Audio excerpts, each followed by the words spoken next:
અને વિડીયો ને પૂરેપૂરો જોજો, અધૂરો તો મેલતા જ નહીં, તો પૂરો જોવો તો જ બધી માહિતી મળે તમને.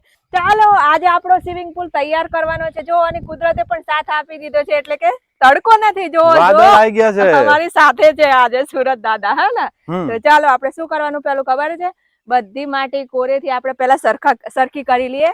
પછી જો અંદર પણ માટી પડી છે તે પણ કાઢવાની છે, અને બોર્ડર પરથી બધી માટી કાઢવાની, ને પછી આપણી તાડપટ્ટી લાગશે આજે. તો ચાલો જલ્દી બરાબર છે. ચલો સમયનો ઉપયોગ કરીએ. ભગવાને પણ સાથ આલ્યો છે તો આપણે બોર્ડર વેલી બનાવી દઈએ આ રીતના. બીજી એક વસ્તુ હું જણાવું કે આજે અમારા કેમેરામેન સંદીપભાઈ છે, એટલે અમને અંદર આવવાનો આજે મોકો મળ્યો છે. બાકી હું કેમેરા પર હોય એટલે આપણે તો આવતા જ નહીં કેમેરા. આજે તો મસ્ત બરાબર. આ રીતના આપણે ફિનિશિંગ કરવાનું છે. અને ફિનિશિંગ માં કેવું કરવું, શું કરવું, જલ્દી કોમેન્ટ કરી દેજો મિત્રો. કોઈ અભિપ્રાય આપવા જેવો હોય તો આપજો. હા, મારી કોઈ ભૂલ થતી હોય ને શું કરવા જેવું છે જલ્દી બતાવી દેજો, અને આ વિડીયો ને શેર કરી દેજો. અને જેટલા મિત્રો આપણા યુટ્યુબ માં જોતા હોય ને તે પણ જરૂરથી કહેજો. આપણો બ્લોગ પણ છે, દક્ષા રેસીપી બ્લોગ, બરાબર.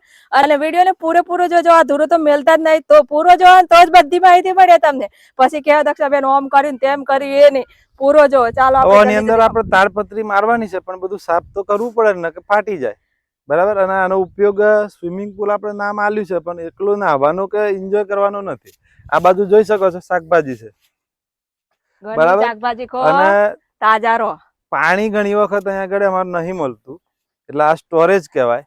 સ્ટોર હોય તો આપણે ગમે ત્યારે પાણી આપી શકીએ, બરાબર. તો દૂધી છે, ચોરી છે, એટલે આપણે પાણી હોય તો 10-12 દિવસનો મતલબ એને ટેકાવ કરી શકીએ. એ આપણો પર્પઝ છે, અને એન્જોય નો એન્જોય, બરાબર.